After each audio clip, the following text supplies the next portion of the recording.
Bonjour, ici Guillaume Canarluc. Et je suis Romain Deichmann. Nous sommes aujourd'hui dans l'édition spéciale du Forum des entreprises. Nous sommes à la recherche de la salle mythique du Conseil des entretiens.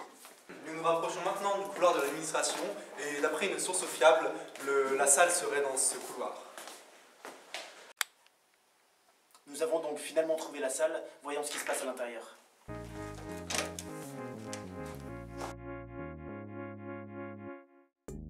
Le conseil entretien du jour porte sur l'attitude à avoir, comment se comporter en entretien d'embauche, comment on agit, comment on se positionne face au recruteur.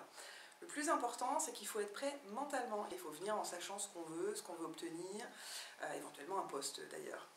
Il faut être déterminé. Cette détermination, elle va se traduire par une posture physique qui va être tout le contraire de la nonchalance, de la désinvolture, du laisser-aller. Deuxième conseil, c'est être à l'écoute et montrer qu'on est à l'écoute.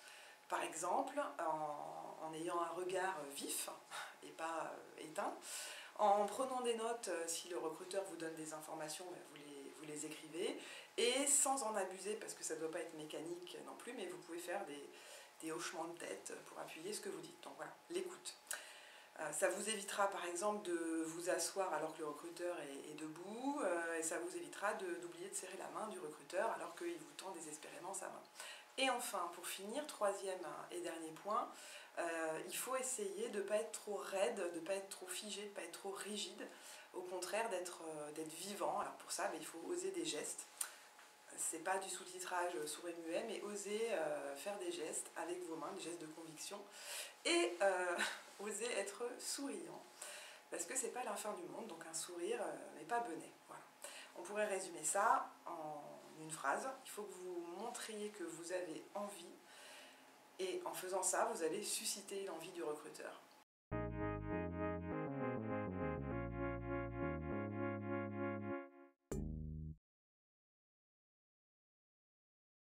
Oui, alors je donnerais plus volontiers deux conseils. L'un peut être plus spécifiquement adressé aux étudiants GMP.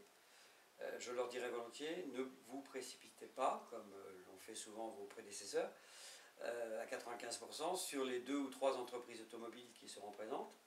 Bien entendu, ce sont des entreprises qui vous intéressent, que vous connaissez, etc. Mais bon, si tout le monde les demande, eh bien, peu seront à même d'être reçus par ces entreprises-là. Et prenez conscience qu'il y a toute une série de propositions intéressantes pour vous, et notamment des participants auxquels vous ne prêtez pas suffisamment attention en règle générale, qui sont des intervenants du type coach, consultant, etc. Ça ne vous dit rien, alors vous vous dites bah, je ne vois pas pourquoi j'irais vers ces gens-là, mais au contraire, ce sont des professionnels du recrutement.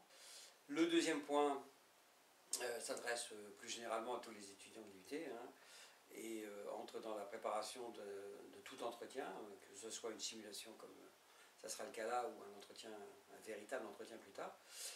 Préparez bien entendu, en amont, sachez bien à qui vous avez affaire, quelle est l'entreprise, un petit peu ce qu'elle fait, son domaine, etc.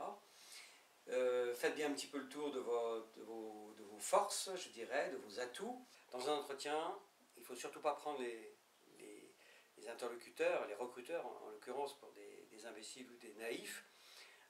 Il faut être soi-même, il ne faut pas chercher à jeter de la poudre aux yeux, il faut rester franc, ce qui ne veut pas dire qu'il faut tout dire, il y a des choses qu'on n'a pas besoin de dire.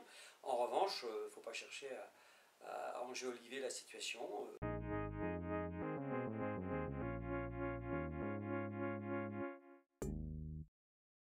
Donc nous sommes ici aujourd'hui...